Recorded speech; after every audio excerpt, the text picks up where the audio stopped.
baik, ya kan? Kenapa tidak? Kalau emang udah saatnya kita matilah. Kamu akan ketemu banyak orang-orang yang kamu, yang akan pagar makan tanaman, itu akan banyak. Kamu jangan pernah menjadi kecewa, saya kasih tahu kamu. Apalagi ketika kamu masuk dalam pelayanan, pengkhianat dan judas itu banyak sekali di dalam tubuh kekristenan. Ngerti kamu? Baru kayak gitu, jangan lemes. Bangkit dan semangat. Yang udah mau ngelaporin saya, mau membunuh saya itu udah berapa orang? Udah saya bisa hitung nih. Kok baru digituin? Orang lu mau bunuh saya. Kok kamu lemes? Yang mau bunuh saya itu orang-orang Kristen, kamu tau nggak? Iya Bu, aku tahu. Udah, baru digituin. Ya, berapa orang sudah mau bunuh saya? Kamu lemes. Aku sebenarnya pelan-pelan Bu, bukan lemes Bu. Ngomongnya pelan-pelan ini. Berdoa sama Tuhan, nanti keluargamu dijamah. Aku setahun lebih kira-kira aku berdoa untuk keluargaku. Akhirnya satu persatu bertobat, terima Tuhan Yesus. Kekuatan kita itu hanya ada di dalam Tuhan Yesus. Dan Tuhan berkata begini, sehelai rambutmu tidak akan pernah jatuh tanpa seizin Tuhan. Ya nggak? Kalau sudah saatnya kita mati, pulang. Tapi jangan pulang karena mempermalukan nama Tuhan. Ya, ketangkep, berzina, ketangkep, korupsi. Jangan. Kalau kita pulang karena memberitakan firman Tuhan dan orang mengancam membunuh kita, let it be. Biarkan itu terjadi. Kenapa? Karena Tuhan, kamu baca kisah Yusuf.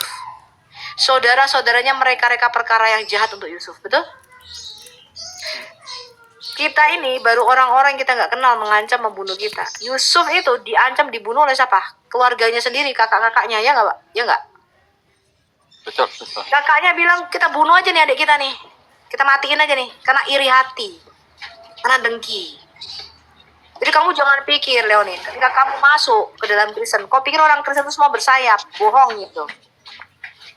Ya, di dalam tubuh kekristenan itu banyak pengkhianat, banyak yang cinta uang, banyak yang menjadi hamba uang. Saya kasih tahu kamu. Ya, kamu jangan terkaget-kaget. Aku dulu terkaget-kaget. Aku dulu sudah kaget masuk dalam pelayanan pendoa syafaat.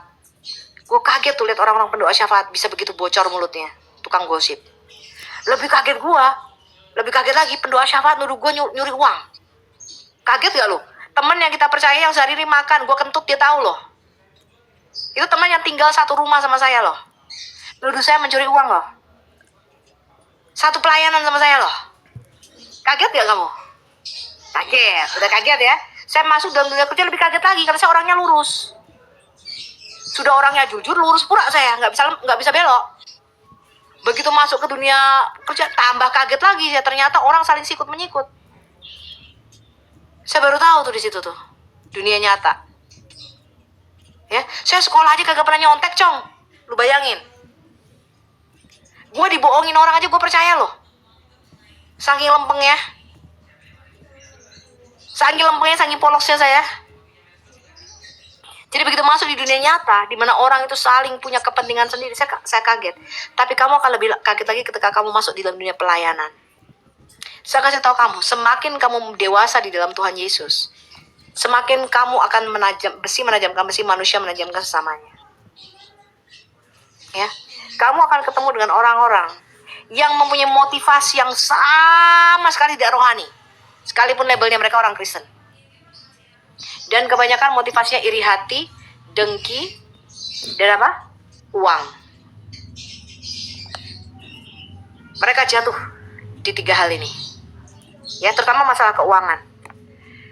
Hanya sedikit sekali saya lihat hamba-hamba Tuhan yang dalam masa-masa jayanya itu bersih dari perzinahan, percabulan, dan keuangan. Salah satunya adalah Reinhard Bonnke dan siapa namanya tuh? Yang kemarin meninggal usia 90 tuh salah satu ini Billy Graham. Sama Oral Roberts. 3 orang ini sampai mati dia tidak ada gosip di dalam hidupnya. Tidak pernah terdengar perselingkuhan, tidak pernah terdengar pelecehan seksual, tidak pernah terdengar dia menyalahgunakan keuangan. Itu organisasi di dunia tuh duitnya gede semua tuh. Itu bukan organisasi kacangan, tuanya jutaan US dollar yang masuk ke sana, ke pelayanan ministry mereka. Saya kasih tahu kamu, kita hamba Tuhan itu harus bisa menjadi orang yang bisa dipercaya sampai seumur hidup kita. Ya, banyak nggak banyak. Lo lihat tuh hamba-hamba Tuhan besar pada berjatuhan dan bergugulan. Setelah mati baru ketahuan, ternyata tukang selingkuh, betul? Ternyata banyak kasus pelecehan seksual, ternyata banyak penyimpangan keuangan. Banyak yang kayak begitu, lu jangan heran. Gue kasih tahu lu, supaya lu nanti ketika masuk di dunia pelayanan nggak kaget lu. Ya, makanya Rasul Paulus mengatakan begini. Selain aku mengawasi ajaran orang, aku mengawasi ajaranku sendiri. Jadi Paulus berkata, aku berjaga-jaga atas diriku sendiri, supaya ketika setelah aku memberitakan Injil, aku sendiri tidak ditolak. Jadi Rasul Paulus bukan hanya dia berjaga-jaga atas orang, tapi dia bilang, aku mengawasi ajaranku sendiri. Dan itulah pesan dia kepada Titus, pesan dia kepada Timotius. Awasilah ajaranmu, supaya kamu bisa berjaga-jaga atas dirimu sendiri. Saya di dunia apologet, teman-teman. Ini tahun keberapa ya? Tahun ke-6. Yang mengancam membunuh saya, membuka identitas saya itu kira-kira mungkin sekarang sampai 10 orang. Dan semuanya orang Kristen. Gak ada satu pun yang orang Muslim. Semuanya orang Kristen, jangan tahu Anda. Ya. Hanya orang-orang terdekat kita lah yang menjadi pengkhianat di dalam tubuh kita. Ya apa enggak? Saya tanya. Yudas itu lebih mengerikan ya Bu Sophie. Yudas. Ya. Hanya orang terdekat kita yang bisa mengkhianati kita. Kalau orang jauh nggak kenal kita, Cong. Betul nggak? Yang menjadi pengkhianat itu orang-orang dalam sendiri, orang-orang kita sendiri.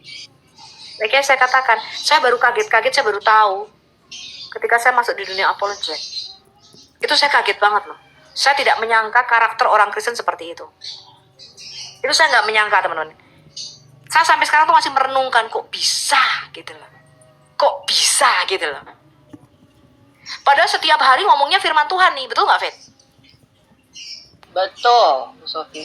Hampir 1 kali 24 jam kita bicara tentang firman Tuhan aja saya bahas, saya nggak pernah gosip orang. Fet tahu saya paling nggak suka gosip. Sama saya juga. Itu nggak pernah saya gosipin ini bla bla bla bla bla. 1, 2, 3. Iya, yang saya gosip itu cuma firman Tuhan. Nggak suka gosip saya juga. Ya, ada cerita tentang ini, nggak seneng saya gitu. Ya, kan dengar tuh dari mana isi Uni Rifa hamil 4 bulan, apakah itu pernah saya bahas di sini? Najis amat ngebahas dia. Nggak seneng saya dengerin gitu-gitu. Saya itu tidak sampai sekarang ini ya tidak mengikuti youtuber selebriti Indonesia. Masa nggak tahu tuh gosip-gosip. Ini cerai sama ini, gue baru tahu kemarin. Ria Ricis cerai, gue baru tahu loh. Kenapa? Karena gue kagak pernah dengerin. Gak ada waktu. Malah lebih parah lagi. Ria Ricis itu siapa sih? Gue juga begitu. Serius, gue pengen tahu ini Ria Ricis itu siapa Bu, gitu. saya Gue nggak dipanggil sama kenal. Richard Lee siapa ya, gue bilang gitu. Itu terkenal, Bu. Baru aku cari tahu tuh siapa tuh Richard Lee. Gak kenal gue, kayak gitu-gitu. Gak ada waktu. Waktu gue tuh habis di TikTok, penginjilan, kalau enggak gue baca buku, kalau enggak gue ngerjain sesuatu yang lain. Habis sudah waktu aku. Sisanya tinggal buat tidur. Jadi aku gak pernah dengerin begitu tuh, Atta Halilintar lah, apa segala macam. Gak ngerti gue gosip-gosip gitu. Syahrini bilang beginilah, begini, ini. Gak ngerti gue. Baru kalau dikasih tahu, baru gue cari tahu. Oh iya, baru gue tahu begitu. Apalagi bintang film Korea. Sampai kemarin ada salah satu bintang film Korea nggak usah bunuh diri atau mati gitu ya. Temen gue main nangis-nangis. Gue bilang, ngapain lu nangis-nangis? Si ini mati. Siapa itu? Oh, apalah personilnya bandnya Korea apa segala macam gitulah. Gak ngerti gue itu siapa, gak ngerti gue, serius. Ya gak ada waktu. I have no time to do that. Karena buat saya semakin saya bertambah usia sekarang ini, teman-teman. Beda ya sama saya dulu. Saya kasih tau Anda ya, waktu saya pertama kali lahir baru, mengenal Yesus sebagai Tuhan dan Juru Selamat. Saya itu sampai gak pernah lihat TV loh. Saking waktu saya tuh habis buat pelayanan. Waktu teman saya tuh cerita tentang ini loh, waktu itu zaman apa ya, si Sailor Moon. Gue sampai, apaan tuh Sailor Moon? Gue bilang, lu gak ngerti, gue sumprit, apaan tuh Sailor Moon? Lu kagak pernah lihat TV? Kagak, gue bilang gitu. Itu dari komik itu. dari komik zaman gue SMP kalau nggak salah itu. Nggak pernah lihat gue gitu-gitu. Jadi terus apa ya waktu itu ya? Nggak ngerti gue gitu-gitu. Apalagi waktu aku aktif di pelayanan, aku dari Senin sampai Senin tuh bisa tidur di gereja. Hampir tidak pernah di tempat kos aku. Ya, jadi nggak ngikutin begitu-begitu. Karena waktuku habis. Ya, untuk berdoa, untuk membaca firman, untuk hal seperti itu, belum lagi bagi waktu untuk pelajaran dan sebagainya. Belum bagi waktu untuk pekerjaan. Apalagi setelah aku kerja capek sekali, betul nggak teman-teman? Itu capek banget. Jadi waktuku nggak ada untuk gitu-gitu. Tapi yang aku herankan, yang sampai aku sekarang ini masih terbengong-bengong dan tidak habis pikir adalah di dalam tubuh kekristenan sendiri. Itu yang aku sampai sekarang masih bengong, teman-teman. Aku masih terherman-herman ini. Kok bisa ya orang Kristen kayak begitu gitu loh. Gak percaya aku hampir gak percaya. Kalau orang luar mungkin kita bisa mikir, betul gak Fit? Betul, Bu Sofi. Tapi orang Kristen yang kayak kamu sama saya loh, bergaul sehari-hari loh, tiap hari ketemu gitu loh Fit. Kayak kamu sama saya loh, tiap hari ketemu di Komal gini loh. Itu yang saya tidak habis pikir loh. Ya, tapi itu akan kita jumpai teman-teman. Dan saya yakin, saya mengambil pengajaran dari Yusuf. Saudara-saudara Yusuf itu mereka-reka perkara yang jahat untuk Yusuf, betul? Ini burungnya siapa sih? Oh, si Lionin, aduh. Kok ini tinggal di sarang bulu walet apa gimana sih? Coba bayangin, saudara Yusuf itu iri dan dengki, sehingga merencanakan untuk membunuh Yusuf, betul nggak? Kita bunuh saja adik kita ini. Lalu Ruben bilang begini, jangan. Bagaimanapun dia masih saudara kita. Ruben loh yang bilang. Ya. Bahkan kalau kalian lihat, Ruben itu ketika si Yusuf dimasukkan ke sumur, dijual ke orang ini, dia masih nyari loh. Di mana nih si adikku nih yang paling kecil nih? Loh ternyata udah dijual. Dia masih cari di sumur itu. Karena dia pikir, gue selamatin nih nanti setelah saudara-saudaranya yang lain pergi. Jadi setiap orang tuh ada plus minusnya. Padahal Ruben ini meniduri Bilha, budaknya si Jakob, betul? Udah dikutuk nih sama Yakub si Ruben ini, anak sulungnya itu. Betul. Ya nggak? Tapi bayangin, Ruben itu masih punya hati loh untuk adiknya ini. Jangan dibunuh, bagaimanapun dia adik kita. Tapi bayangin saudara-saudara yang lain, Simeon, Lewi, semua. Bunuh aja nih adik kita nih, nggak guna, bayangin. Mereka mau bunuh adiknya sendiri. Tega nggak tuh, adik sendiri dibunuh? Adik sendiri loh dibunuh. Nah, makanya saya nggak heran kalau ada dalam satu keluarga tuh rebutan warisan. Saya menangani hal kayak gitu. Satu keluarga tuh musuhan cuma rebutan harta, rebutan warisan. Saya kasih tau kamu. Ya. Makanya saya urusan gitu dalam keluarga saya nggak mau warisan, saya nggak mau terima warisan itu. Kenapa? Saya bisa usaha sih, saya bisa cari duit sendiri. Warisan dari ini saya kasih semua ke saudara-saudara saya nggak butuh warisan. Urusan uang itu kecil buat Tuhan, teman-teman. Saya kasih tahu Anda. Ya. Saya di dalam urusan pekerjaan, sampai orang tuh bilang begini, kamu kok beda sih dari marketing lainnya, kamu kok tidak melakukan cara-cara yang curang, dia bilang. Apakah kamu nggak butuh uang? Sampai bilang begitu loh. Kamu nggak butuh uang, tak? Saya bilang, Pak, siapa sih yang nggak butuh uang? Saya butuh uang, Pak. Tapi saya tidak melakukan segala cara untuk mendapatkan uang. Nah, itu bedanya. Ada orang melakukan everything, sikut kanan, sikut kiri untuk mendapatkan uang. Betul nggak, teman-teman? Ya nggak? Saya tanya. Kamu di dalam pekerjaanmu tuh loh. Betul. Saya ketika masuk di dunia kerja tuh saya kaget, teman-teman. Ternyata di depan saya tuh orangnya baik loh. Di belakang saya, waduh, ternyata menginjak saya. Supaya dia naik pangkatnya. Itu kalau kalian mau tahu tuh dunia kerja tuh. Saya orangnya lempeng, lurus. Saya bego gitu, nggak ngerti apa-apa dikerjain.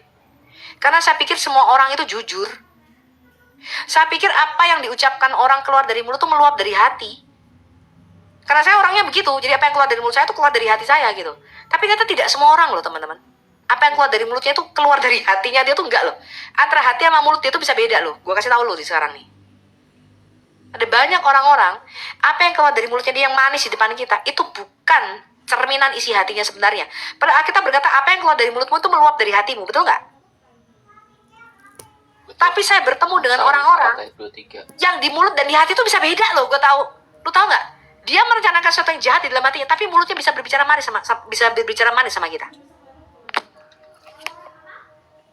Ngerti ya lo? Itu bikin aku terkaget-kaget. Tapi apakah dengan begitu kita berhenti untuk berbuat baik?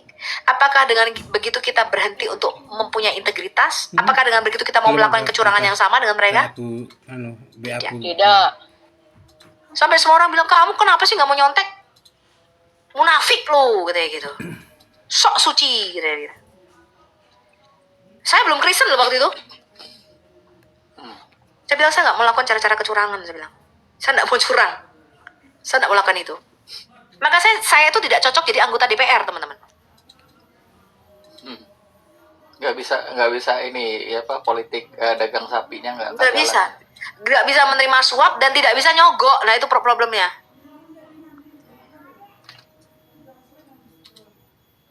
Saya lebih baik menunggu agak lama daripada saya nyuap atau nyogok. Lebih baik ruwet nih urusannya. Lu mau ruwet dah urusannya gitu. Saya ketangkep aja SIM nih, driving. Saya nggak mau nyuap. Saya lakoni, suruh kemana Pak? Ke kantor ini, oke. Saya jalanin tuh proses-prosesnya tuh. Nyuap berapa sih? 100.000 paling di Indonesia, betul nggak?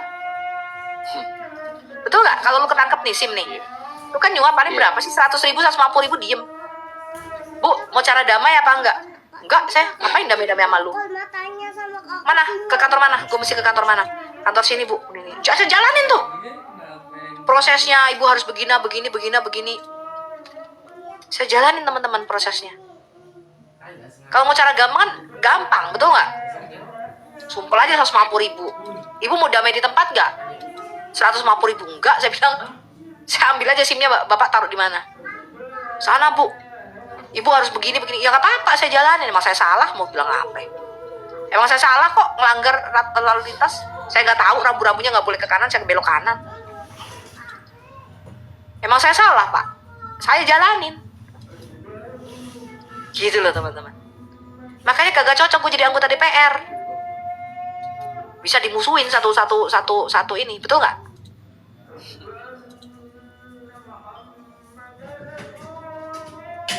Ya, anggota DPR tuh semua tuh makan duit suap semua tuh. Bahkan orang-orang Kristen yang masuk ke sana bisa terpengaruh. Karena apa? Karena lingkungan, betul nggak? Lingkungan, karena semuanya bayangin makan korupsi. Gimana lu sendiri kagak? Gimana sih lu? Lu bisa dikatain sok suci, betul nggak? Alah, lu sok suci lu. Kita semua nih bagi roto.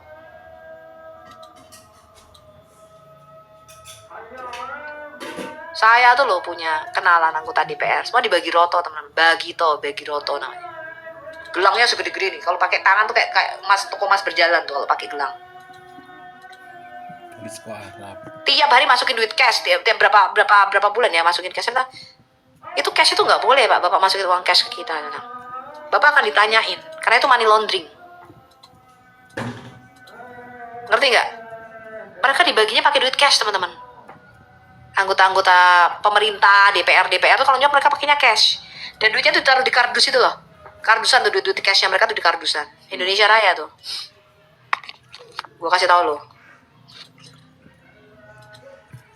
Zaman siapa ya yang kalian pernah dengar ada yang namanya uang merah? Pernah dengar nggak itu? Saya juga baru tahu kemarin. Zamannya Wiranto. Uang cash, saya kasih tahu Anda, itu ditaruhnya di gudang. Dibuka itu semua isinya duit tuh, kayak Paman Gober. Lu inget, tahu nggak sih cerita Paman Gober? Paman Donald Bebek? Iya. Nah, itu duitnya taruh di situ tuh. Uang korupsi semua situ. Ngeri Indonesia teman-teman. Cuman hal kayak begitu nggak berani dibuka di umum. Ngeri. Ada banyak orang pintar di Indonesia, tapi hanya sedikit orang yang punya integritas dan kejujuran. Ya nggak? Iya. Jangankan begitu, orang marketing seperti saya itu paling biasa diajak entertainment makan, ya nggak? Saya makan, kalau nggak sama bos saya aja saya nggak mau loh. Nggak mau. Coba marketing lainnya tuh. Asing ngajak kliennya makan, betul nggak? Entertain namanya, pakai duit entertain. Iya, betul. Saya enggak, saya nggak mau, saya nggak pernah mau itu.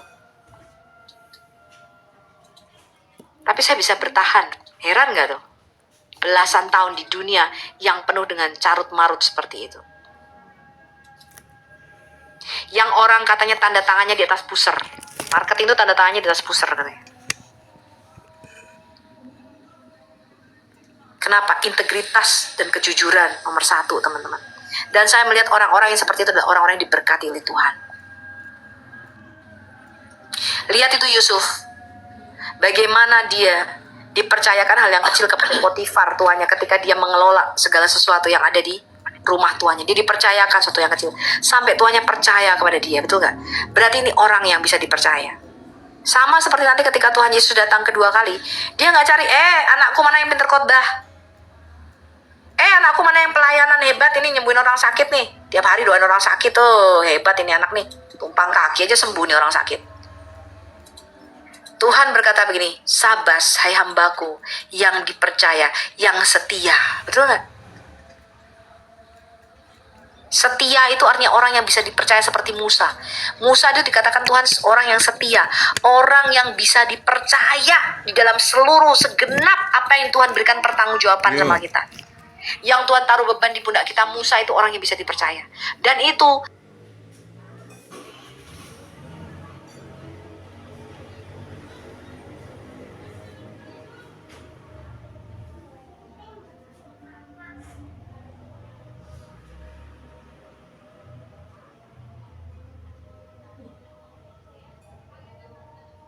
Musa tahu apa yang buat Tuhan marah, apa yang buat Tuhan suka, apa yang buat Tuhan gak suka, itu dia tahu banget. Itu namanya mengenal.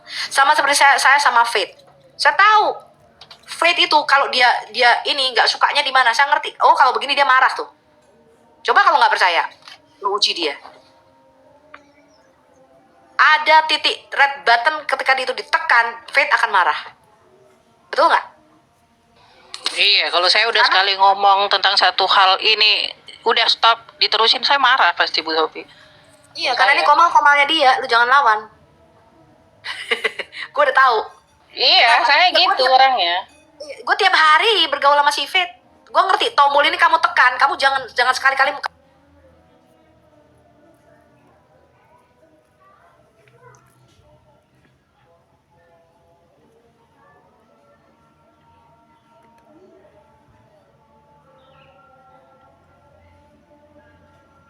jangan lu tekan tombol. Sama seperti kalau Anda kenal saya, jangan kamu tekan tombol merah saya.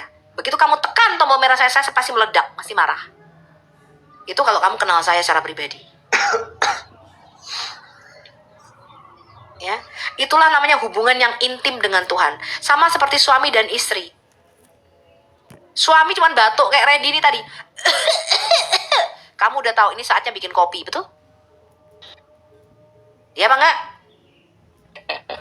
Halo? Iya, Bang Dosi.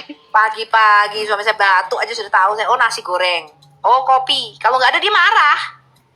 Marah pasti. Jangan kamu tekan red buttonnya dia. Kenapa? Karena kamu mengenal dia. Sama seperti dalam hubungan suami istri, saya kasih tahu Anda, seorang wanita itu kadang-kadang hanya pingin didengarkan. Betul nggak Pak Tosi? Iya. Faith ini kalau punya suami, kadang-kadang Faith ini ngomel-ngomel ya, yang jadi suaminya Faith. Maksudnya itu. Ya itu nggak usah dibantah, lu jangan kasih nasihat. Nggak usah ngomong apa-apa. Dia Perempuan itu nggak butuh nasihat lu, perempuan tuh lebih pinter. Saya kasih tau Anda, kita tuh nggak butuh nasihatmu. Otak kita tuh lebih pinter daripada kalian. Jalannya tuh udah duluan. Kita itu kadang-kadang ngomongnya cuma perlu didengerin. Ya, itu kalau kamu mempelajari. Begitu juga dengan laki-laki.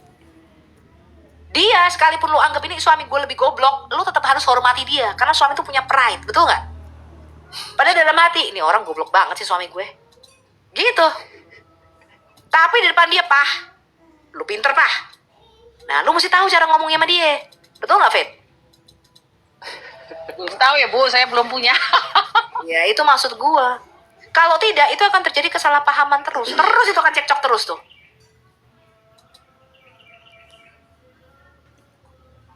Ya. Nah, itu begitu juga dalam pelayanan, saya kasih tahu Anda. Kalau Anda berpartner di dalam satu pelayanan, Anda harus tahu harus mengenal betul rekan kerja Anda ini. Anda harus tahu di mana dia tekan, dia akan meledak. Di mana dia nggak suka, dia akan meledak. Anda harus tahu bagaimana caranya berpartner in the ministry. Nah itu nggak mudah teman-teman. Ada banyak ini terjadi perpecahan. Begitu juga dalam bisnis, betul nggak? Anda berpartner di dalam bisnis pun tidak mudah, ya bang nggak? Iya. Nah, di situ Anda harus ngerti, ada saling menghargai, saling menghormati. Anda harus jujur, Anda harus pegang komitmen. Saya kasih tahu Anda, bisnis dengan orang Indonesia, saya kasih tahu Anda, tidak harus hitam di atas putih. Orang Indonesia itu hari ini ngomong A, 2 bulan kemudian ngomongnya bisa beda, saya kasih tahu Anda. Kalau Anda berbisnis dengan orang ini beda dengan orang Yahudi ya. Orang Yahudi itu mengapa mereka menjadi bangsa yang diberkati? Kebanyakan mereka dalam berbisnis itu mereka tidak berani melanggar perjanjian, melanggar perkataan. Tapi kalau orang Indonesia, saya kasih tahu kamu, apalagi dalam hal urusan keuangan. Contoh, oke nanti gue bayar ya tanggal sekian. 2 bulan lu tagih kan? Ini ngomongnya bisa beda loh. Urusan duit terutama. Makanya saya kasih tahu, kalau kamu berurusan uang, terutama dengan orang Indonesia, harus hitam di atas putih tertulis jelas. Karena orang Indonesia itu, kalau ngomong tidak bisa dipegang, kayak belut itu loh, licin. Ngerti gak kamu? Gak urusan duit kecil, gak urusan duit gede. Mulai dari urusan duit 500.000, 2 juta sampai 2 miliar, saya kasih tahu Anda. Kita transfer ke dia 500.000, kita transfer ke dia 2 juta. Dia bilang, oke bu, nanti saya transfer ya ke sini. Nyampe gak ke orangnya? Gak nyampe, cong. Hilang di tengah jalan duitnya. Gue kasih tau lu.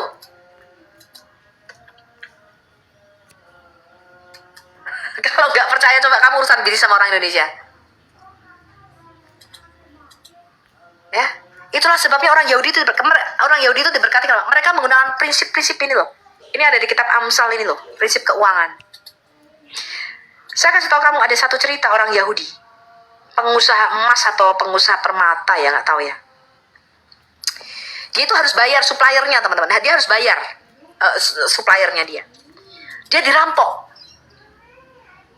Otomatis dia punya alasan dong. Aduh, gue nggak bisa bayar nih. Dia bisa punya alasan untuk ngeles, betul?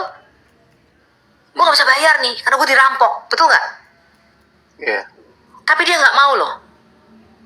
Dia caranya salah ya. Dia tuh bisa berjudi, dia gambling dengan sisa yang modal yang dia ada. Untuk hanya dia supaya bayar suppliernya itu, supaya dia perkataannya itu, janjinya dia di dalam bisnisnya itu bisa omongannya dia bisa dipegang, dia tuh bayar orang itu sampai ke utang lain. Bedanya orang Yahudi sama orang Indonesia apa? Orang Yahudi kalau utang dibayar, cong. Orang Indonesia kalau utang ngeles. Gue kasih tau lu. Gue ketemu berapa tuh yang utang sama gue nggak dibayar? Lebih galak yang berutang sama gue daripada gue yang ngutangin. Iya. Itulah sebabnya saya kasih tahu Anda bagaimana Anda tidak akan diberkati dalam hal keuangan. Saya kasih tahu Anda, kalau Anda punya hutang apapun itu ya, kartu kredit itu kan orang Kristen banyak loh, utang kartu kredit itu dihilangkan sama dia dengan berbagai macam cara. Itu hidup banget terus kelilit masalah utang. Masalah keuangan tuh kamu gak akan beres selama kamu tidak membayar seluruh hutangmu. Karena prinsip firman Tuhan di dalam Alkitab kita dalam hal keuangan adalah hutang itu harus dibayar. Hutang jangan didoain, cong. Tuhan, nanti kalau tukang tagih kredit ini datang ke rumah gue, tutup pintu seperti engkau menutup pintunya Lot, Tuhan, supaya gak kelihatan itu pintunya ada di mana, Tuhan. Tutup matanya, butakan matanya, Tuhan. Tolonglah, Jibril, turunkanlah koinmu, berkatmu. Utang solusinya apa, Bu Sofi? Dibayar. Masa utang didoain? Caranya bayar, kamu berdoa sama Tuhan. Saya kasih tahu kamu, hutang itu harus dibayar, teman-teman. Kalau tidak, seumur hidupmu kamu akan terus ini muter terus, masalah keuanganmu nggak akan pernah selesai.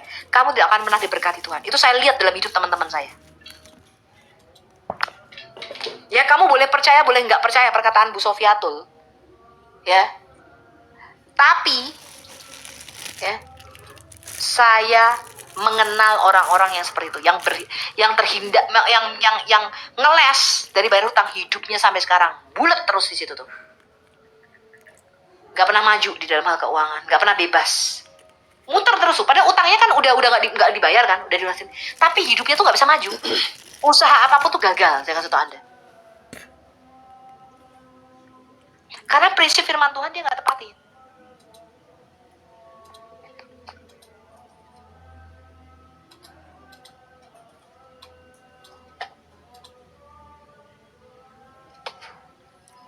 Prinsip firman Tuhan nggak ditepatin. Karena saya kasih tau Anda ya, Alkitab itu mengajarkan kita prinsip-prinsip kerajaan surga. Dimana siapapun yang melakukannya gak pandang bulu, karena itu hukum. Kamu akan menuai hasilnya. Pasti. Karena itu prinsip kerajaan. Itu hukum. Sama seperti hukum gravitasi, teman-teman. Gak orang Kristen, gak orang ateis. Kamu loncat dari lantai 28, jatuhnya pasti ke bawah dan pasti mati. Kalau gak percaya coba. Coba orang Kristen puasa 21 hari lalu loncat dari lantai 28. Kira-kira bisa terbang apa turun ke tanah? Coba saya tanya. Pasti mati. Karena ada hukum yang kamu langgar, betul nggak? Betul nggak? Iya. Namanya hukum gravitasi, kamu langgar. Ya pasti mati. Ya, baik itu anak Tuhan, orang Kristen, orang ateis, orang Hindu, orang Buddha, lu loncat dari lantai 28 sekalipun sembayangnya lu kuat tetap jatuhnya ke bawah lu. Karena hukum itu kamu langgar gitu loh.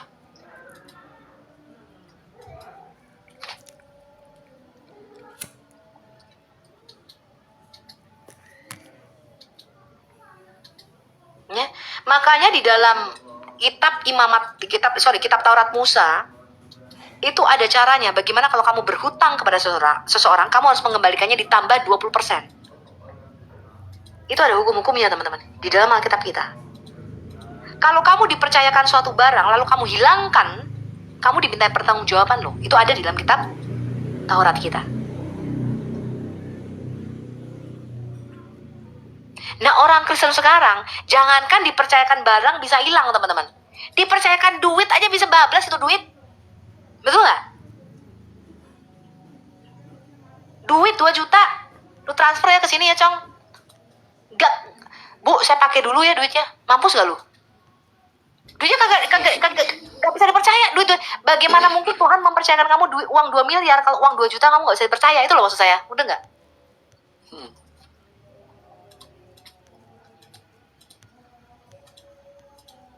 Saya memegang portofolio nasabah ratusan miliar yang ada di tangan saya.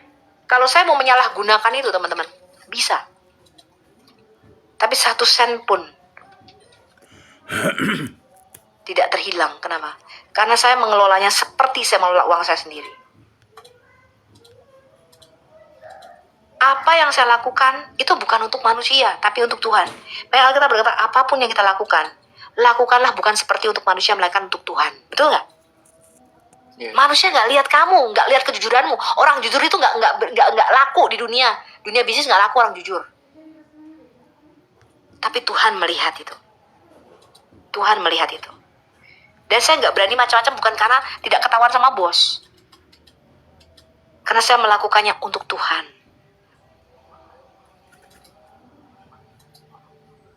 That's a problem. That's a problem. Anak-anak Tuhan tuh banyak orang tuh nggak bisa dipercaya. Nggak bisa dipercaya. Dalam hal apapun nggak bisa dipercaya. Nggak usah itu deh pendoa syafaat ini loh. Habis melayani orang pelepasan bisa gosip loh cerita-cerita. Orang tadi tuh ada roh perzinahan, ada begini-begini. Saya bilang kok kamu bisa begitu sih? Pendoa syafaat tuh harus orang yang bisa dipercaya, betul? Kalau orang konseling sama kamu masalah pribadi, orang nih loh lagi konseling sama kamu, saya punya masalah sama suami saya begini-begini, itu nggak boleh bocor teman-teman, betul nggak? Betul, confidential. Kok bisa jadi gosip seluruh gereja tahu itu loh, gimana coba bayangin?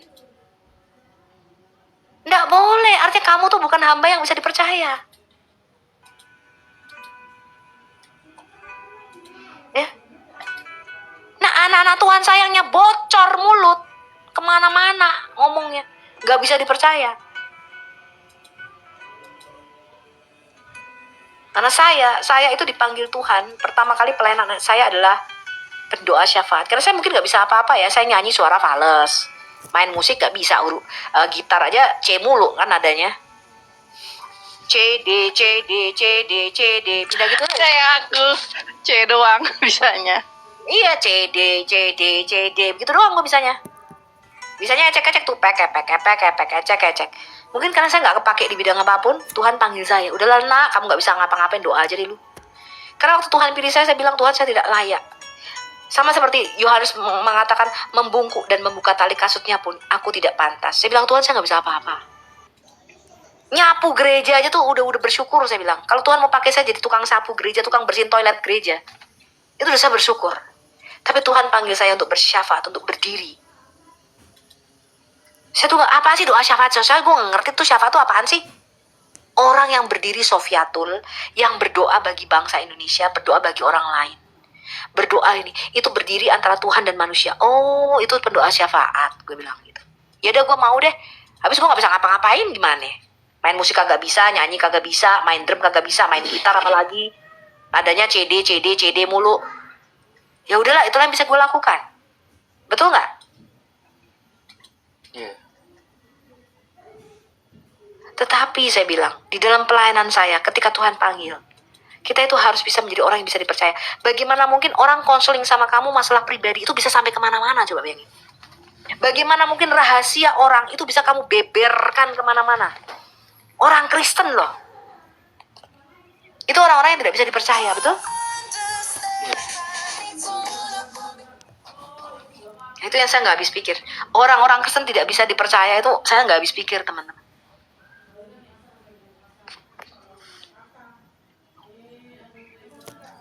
Tapi ya itulah Yudas-Yudas di dalam tubuh Kristus sendiri. Karena dari 12 murid Yesus kan yang milih Yesus sendiri, betul nggak? Yesus nggak menyesal pilih Yudas Iskariot, orang dia sendiri yang milih. Tapi dia tahu satu dari 12 muridnya ini pasti akan menjadi pengkhianat. Makanya berkata Yudas, lakukanlah apa yang akan kamu lakukan. Silakan katanya, lakukan.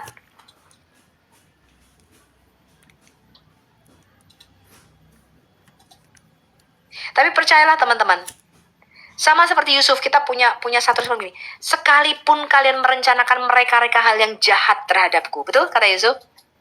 Iya. Tapi Allah membalikannya menjadi hal yang baik. Itu harus kita percaya. Saudaranya tuh menjual Yusuf. Yusuf itu jadi budak 17 tahun sampai dia berusia 30 tahun. Hidupnya susah sengsara, pasti dia apa? Dia kangen, dia rindu saudara-saudaranya, betul? Dia kangen orang tuanya. Dijual ke negara asing. Dia sendirian loh teman-teman, bayangin. Sama seperti saya sendirian. Di negeri asing. Yusuf juga sendirian di negeri orang. Yang mungkin dia nggak tahu bahasanya, betul? Dia orang Ibrani.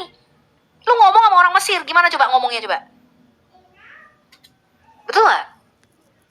Zaman itu kan belum ada tuh les-lesan sekolah bahasa Mesir, betul nggak? Bu Sofi, nanti dengerin lagu judulnya Voices That Care ya. Baca liriknya ya. Voices That Care ya. Nah, itu. Lanjut. Iya. Yusuf, saya bayangin, lu bayangin ya. Dia dijual, dijadikan babu di negeri orang. Iya apa enggak Pak Tosi? Betul. Sendirian. Kangen nggak? Gue kesini aja, gue kangen sama masak. Gue kalau udah kangen sama masak, gue bisa nangis loh. Ya Tuhan. Pak Tosi coba, rindu nggak? Pak Tosi di Australia, rindu nggak masakan kampung halaman? Wah, gue pengen makan bubur abang-abang itu loh. Bubur abang-abang itu di sini susah nyarinya, yang cuma yang pakai kacang kedelai, daun seledri itu loh. Tapi Pak Tosi di sana sama keluarga, betul?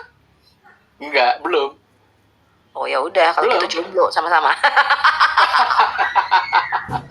Anakku di Okinawa yang pertama, Single Pfizer. istriku masih di Bali, anakku yang kedua masih di Bali. Nanti aku usahakan bulan akhir Juli ini istriku datang sini. Iyalah, nggak baik lah berpisah ya.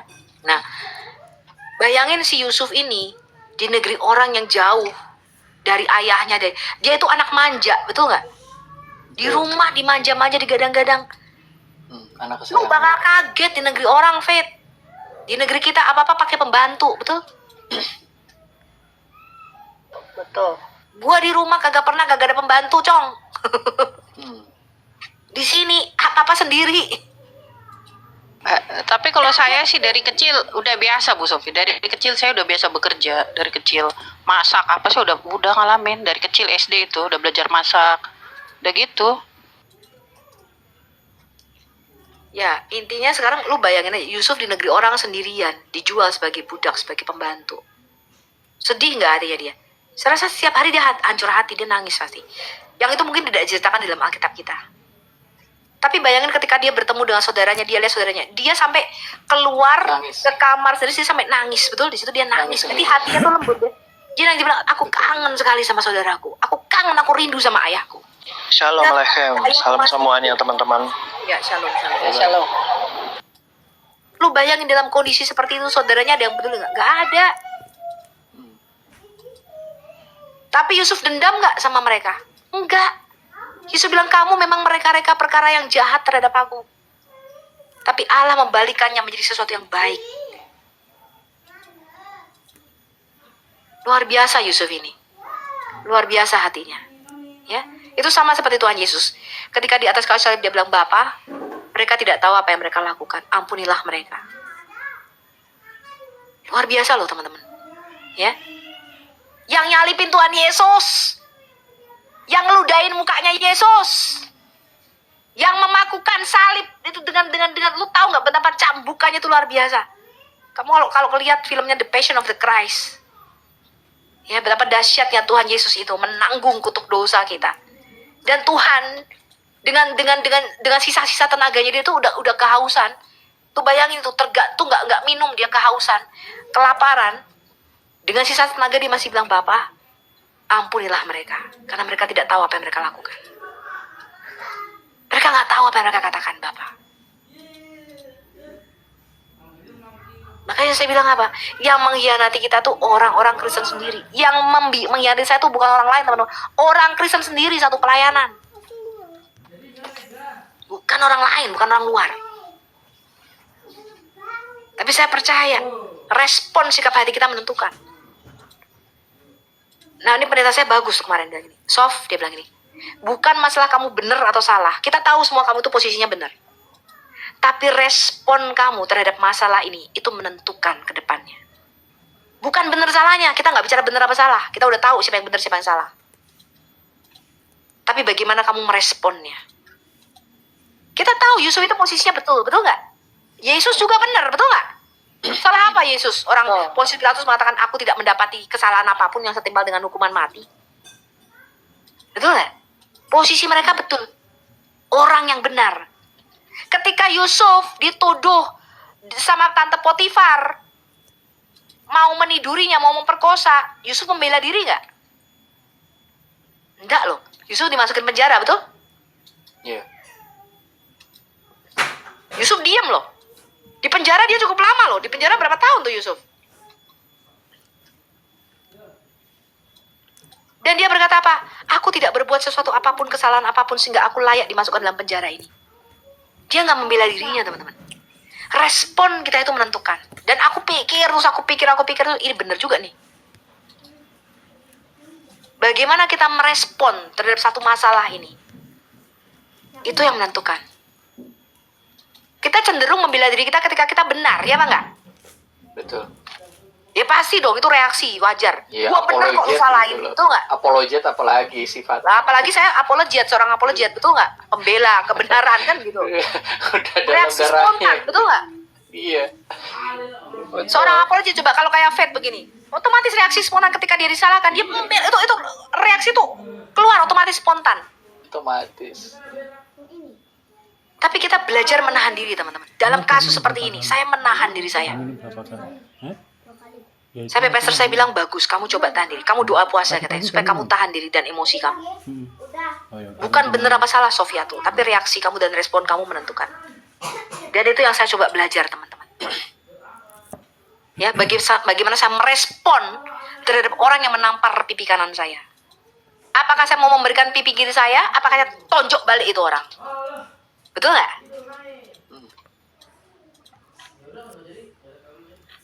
Kalau saya nuruti emosi saya, saya tonjok itu orang. Saya punya kekuatan untuk itu. Kita punya kemampuan finansial juga untuk itu. Ya. Tapi apakah ministry Al-Hayat dibangun di atas dasar kasih Kristus? Itu yang menentukan kita. Orang akan melihat responnya Bu Sofi gimana nih. Betul nggak? Mereka nunggu reaksi saya. Sama seperti ketika saya lihat ya di YouTube, banyak orang-orang tuh memfitnah saya. Begini. Padahal mereka nggak pernah ketemu saya loh. Ngerti saya aja nggak, teman-teman. Tapi omongannya tuh kayak sok kenal gitu loh, kayak sok kenal deket sama saya. Kayak saya kentut mereka tahu gitu loh. Ya. Tapi reaksi saya, kalau saya berespon, mereka makin jadi seneng sih. Usah direaksi, saya direspon sama Bu Sofia katanya. Tapi kalau saya cuekin, nggak berkicau lagi mereka, diem, betul nggak? Jadi saya melihat mereka itu melihat respon kita, melihat reaksi kita, bagaimana kita merespon atau bereaksi. Nah itu menentukan langkah kita ke depan selanjutnya.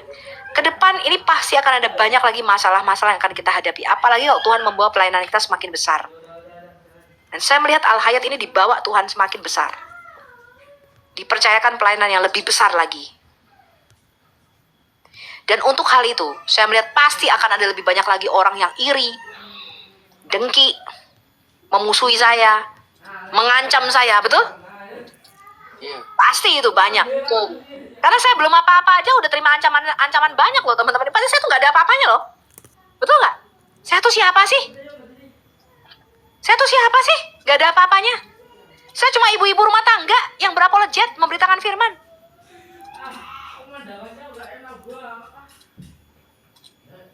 Menakem Ali, Said, Ustadz siapa Ali siapa tuh? Kita harus mengumpulkan 100 orang pengacara untuk menangkap Sofiatul. Gila. 100 orang pengacara loh, tuh bayarannya berapa tuh? Kalau satu orang pengacara bayarannya berapa coba? Kalian aja 100 orang. Cuma buat nangkap seorang Sofiatul. Gila nggak tuh? Paling tidak 15 juta satu pengacara. 100 orang katanya, saya punya rekaman videonya. Saya bilang hebat kali ya si Sofiatul nih, gue bilang. Padahal saya tuh cuma emak-emak yang memberitakan firman Tuhan, teman. Betul? Saya tuh siapa sih? Ya. Saya bukan pendeta Andi Simon yang tumpang tangan orang sakit sembuh. Kenapa mereka gentar terhadap saya gitu loh? Aneh nggak sih itu? Aneh nggak? Cuman itulah yang Tuhan bawa. Saya belum apa-apa aja, saya sudah terima banyak ancaman. Apalagi nanti ketika pelayanan ini makin besar di bawah Tuhan. Saya melihat pelayanan yang dipercayakan Tuhan di dalam hidup saya. Itu bukan makin kecil, makin besar, dan makin besar. Saya sudah melihat arahnya ke sana. Dan respon kita menentukan bagaimana Tuhan akan membawa pelayanan Al-Hayat ini. Apakah saya membangun kerajaan saya sendiri? Apakah saya membangun kerajaan Tuhan? Ya. Makanya saya bilang, saya di dalam hidup saya tidak pernah ngancam-ngancam orang. Orang utang sama saya itu loh, utang duit sama saya, nipu duit saya aja, saya tidak pernah ngancem kok. Saya relakan, lu mau ambil duit gue, silakan. Betul nggak Pak Tosi? Iya. Ya. Mereka bilang, kena, balas dong Bu Sofia tuh, Bu Sofia tuh ngancam saya juga. Loh itu bukan cara saya bilang. Saya ini hamba Tuhan, saya pelayan Tuhan. Orang ngambil duit saya, nipu duit saya tuh loh puluhan juta, saya bilang. Saya aja nggak ngancem. Saya ampuni. Teman saya sampai sekarang nggak bayar duit tuh berapa orang itu? Pinjem duit saya. Saya ancem? Enggak, justru saya diberkati Tuhan jauh lebih besar daripada duit yang mereka makan dari saya. Besar jauh, berkali lipat. Karena saya cuma berdoa begitu, Tuhan, kalau ada orang jahat sama saya, orang nipu saya bilang, mereka tipu saya sekali, saya bilang, Engkau berkati saya 7 kali lipat. Apa yang iblis curi dari saya, Engkau bisa memberkati saya 7 kali lipat. Dan itu terjadi di dalam hidup saya. Ngapain pakai cara ngancam? Emangnya kita ini preman, betul nggak teman-teman? Nah kecuali saya ini geng preman, betul nggak? Iya. Mafia, nah itu boleh. Ya, saya kasih tahu Anda, Al-Hayat itu dibangun di atas dasar kasih Kristus. Visi yang Tuhan berikan di dalam hidup saya. Ya. Jadi kalian mereka-reka perkara yang jahat sama saya ngerti siapa saja. Tapi Tuhan bisa membalikkan semua perkara yang jahat yang kalian rencanakan untuk hidup saya menjadi perkara yang baik di dalam hidup saya. Betul nggak? Amin. Udah muslim naik, jangan kepanasan di chat. Ini muslim banyak banget kepanasan di chat, saya heran. Ayo naik. King Amirul naik biar pinter. Ini King Amirul ini dia seringnya kesurupan, nggak tahu ini kesurupan nggak hari ini. Tenang lah, domba sulus. Tapi ini udah ngaji pula nih di apa nih di masjid. Aduh, waktunya nggak pas nih. Bentar dulu ya, ini lagi azan sini ya. Alasan aja kamu berak doang, kamu di atas ya, naik ke atas. Kamu jangan nyerocos kau domba sulus. Ini kau dengar nih dulu, bentar lagi nih ya. Kamu cuma. Kau pikir aku orang-orang yang penipu-nipu kayak kalian? Tenang lu. Loh, emang Ini kamu kalau lagi bukan aja ini. penipu apa? Kamu kan umatnya dari Allah Sang Maha Penipu. Alah, nanti biblos nanti ku buka nanti biblos karangan kau. Tenang, Buka, ayo buktikan sekarang, jangan kabur kamu. Udah si Billy Lin aja sudah membuktikan. Kalah dia. Mana Nanti. Billy Lin? Nih, kau tengok nih, kau dengar dulu. Kau pasang dulu kuping-kuping kau nih di azan di sini. Apa Kau urusannya denger kamu ini? sama Billy Lin? Kamu mau jual nama orang, cuma naik ke sini mau jual. Tenang dulu kau, pukul balik kau nanti semua. Aku nggak takut, aku satu aja. Oh nggak perlu, saya 1000 kayak kamu aja saya nggak takut kok. Saya layani nih cepat. Alah, profesor jadi profesor sama aku. Tenang, Sofia tuh aja takut sama saya tuh.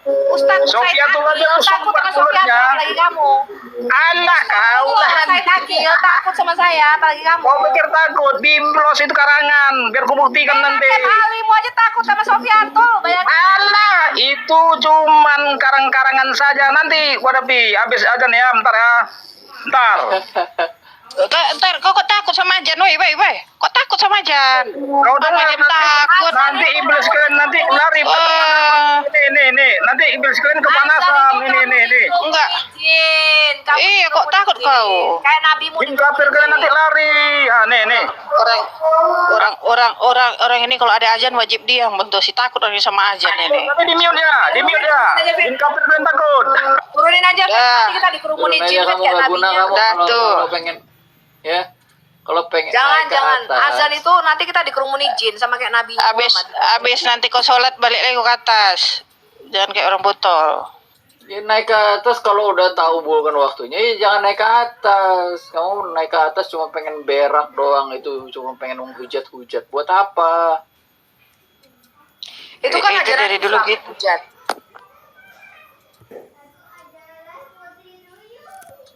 Coba bintang terang sama Charlie ini, Charlie 777. Ya, salam semuanya. Ya, heran ya, kenapa ya kalau seorang intelektual itu kalau naik ya salam dulu kayak apa, selamat siang kayak atau apa gitu, nggak langsung kayak gitu ya. Saya sih heran sama orang-orang ini. Kenapa sih? Padahal tadi ini curhatnya tentang pelayanan ya, tentang pelayanan untuk pelayanan gereja, pelayanan Tuhan. Tapi kenapa jadi kepanasan ya? Karena memang mereka sudah ditakdirkan menjadi penghujat. Islam itu kan ajarannya menghujat agama lain. Bu Sofi, kalau boleh bertanya, saya mau bertanya begini. Saya lupa lagi waktu kapan itu. Bener nggak sih Yusuf ini di dalam kehidupan rahasianya dia itu mempraktekkan ramal meramal, Bu? Gimana? Bukan. Dia menafsirkan mimpi karena Tuhan memberikan karunia untuk dia itu bisa menafsirkan mimpi, bukan meramal. Bukan. Jadi waktu si Firaun itu dia punya mimpi ya tentang masa pacak itu. Coba Mariana Dewi ditarik ke atas. Nih katanya Sofia tuh nggak paham firman Allah. Sini. Berani dia. Naik. Naik. Nggak berani udah ditarik-tarik. Tarik, saya mau belajar dari kamu. Jangan cuma ngomong doang. Tarik. Iya. Mariano Dawi. Naik. Naik kamu. Jangan cuma bisa beraninya di chat. Kalau di chat doang gue juga bisa dong. Betul nggak? Iya, naik, woi. Kalau nggak di mute aja, di mute. Ribet kali dia biar nggak di mute aja biar nggak ada apa lagi kesempatannya. Naik kau, Mariana.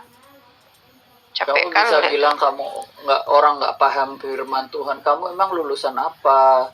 Kamu sekolah teologi di mana? Sini Dia buktikan, lulusan- buktikan. Justru kita lulusan mau S- nanya. Kamu kan yang paham. Saya mau nanya. Kalau kamu lebih pintar ngajar, saya yang nanya gitu loh, ya. Iya. Dia lulusan SLB, dia sekolah luar biasa. Lanjut Pak Tosi. Iya, betul. Jadi kalau memang orang itu nggak paham, ya kamu buktikan kalau memang kamu benar, kamu naik sini dan kamu sebutkan kamu lulusan apa. Gitu. Ya, jangan asal koar-koar, kamu bilang nggak paham firman Tuhan, tapi nggak ada bukti. Ya.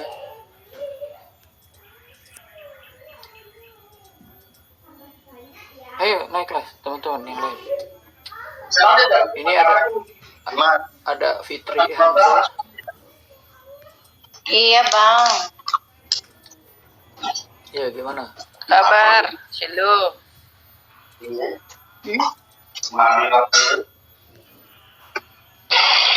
Gini, kenapa Yusuf itu bisa meramal ya? Jadi gini, orang-orang yang memang dikasih oleh Tuhan ya. Ini kita bicara tentang perjanjian lama ya, tentang perjanjian lama. Itu ada yang tertulis di situ Roh Allah gitu ya, Roh Allah. Nah, kalau di dalam perjanjian baru itu kan Roh Kudus. Nah, Roh Kudus ini kita harus memahami ada dua hal. Yang satu itu adalah kekuatan daripada Tuhan, yang satu adalah pribadi daripada Tuhan.